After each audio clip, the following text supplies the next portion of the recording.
6.3b. Yesterday what we learned to do was use a distributive property to eliminate x terms.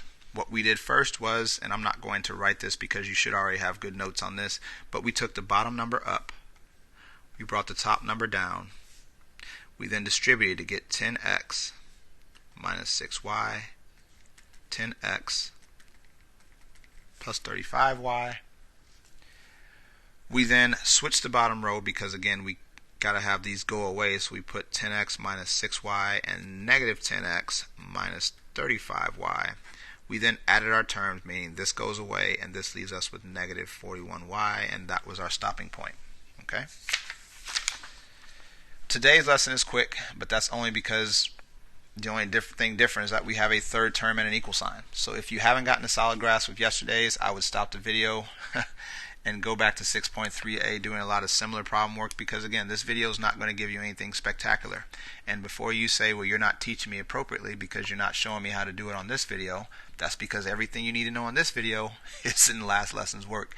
So if you don't understand how to do 6.3a, if you don't have at least a 90% on 6.3a, go back, get your 6.3a before moving on, because there's no way you're going to understand this if you do not do that. Pausing for you to stop the video. If you did not stop the video, that means you accept the informal contract that I do not need to explain everything as I do it, because you understood 6.3a. So the only thing different now, as you notice, is there's an equal 5 and an equals 11. So what we're going to do is the same thing. You're going to make your x's match. The difference is we now have to distribute 3 times. And trust me when I say this is usually the number you need to check. So 3x, 27y, 15. This doesn't need anything because it's already a 3, so we must rewrite it. We then need to switch the bottom row, so we rewrite the top, 3x, 27y, 15.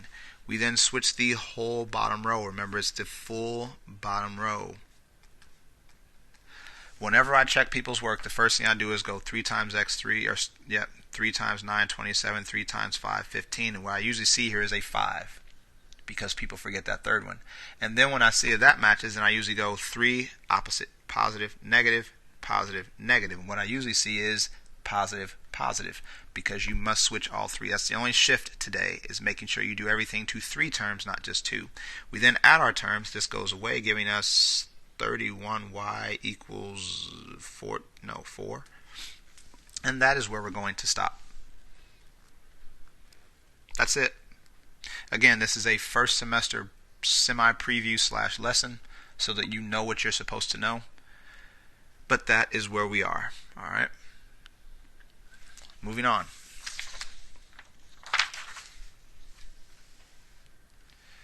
We need to get our x's to match. That means we need to multiply the bottom one by 8, because that already has an 8 on it. So we rewrite the top one. Do not switch the order of your systems. That will always get you wrong. So 8x minus 3y equals 2 gets rewritten. 8x plus 40y equals 80. Again, check your distribution. We now need to switch the bottom row. 8x minus 3y equals 2. And then negative 8x minus 40y equals negative 80 is our ending point there. Again, real quick check. That's fine. 8, negative 3, 2, 8, 40, 80. That is positive, negative, positive, negative, positive, negative. Everything's good. Cross that out.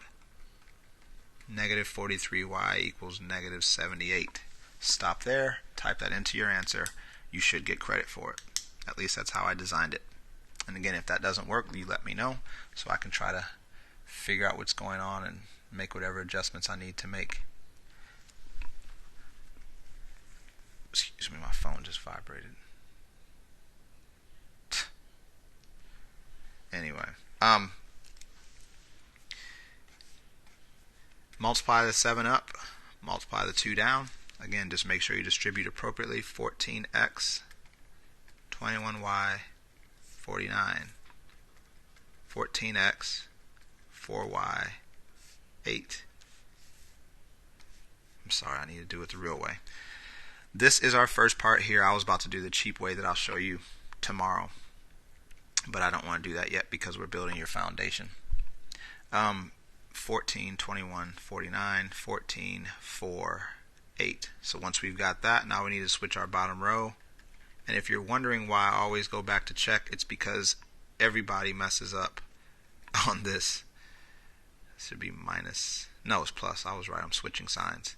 Plus 4y equals negative 8. So again, positive, negative, positive, negative, positive, negative. I'm sorry, negative to positive, so that works. Gone. 25y equals 41. And that is our stopping point. Not tough as long as you got yesterday's work. So as long as you got yesterday's work, the only thing that you should be worried about is multiplying everything 3 times. Here, again, bring up your 5. Bring down your 4. 20x, 35y, 15. 20x, negative 8y, 24. 20, 35, 15, 20, negative 8, 24. Now we switch the bottom row, so make sure you copy the top row appropriately, not like I almost didn't do. Switch to 20, switch to 8, switch to 24. Add your terms. That makes 43y equals negative 9. And again, that is our stopping point. So again, the only thing to adjust for in terms of energy today should be the inclusion of the third term. I can speak from experience when I can say multiplying the third term is the most typical mistake students make.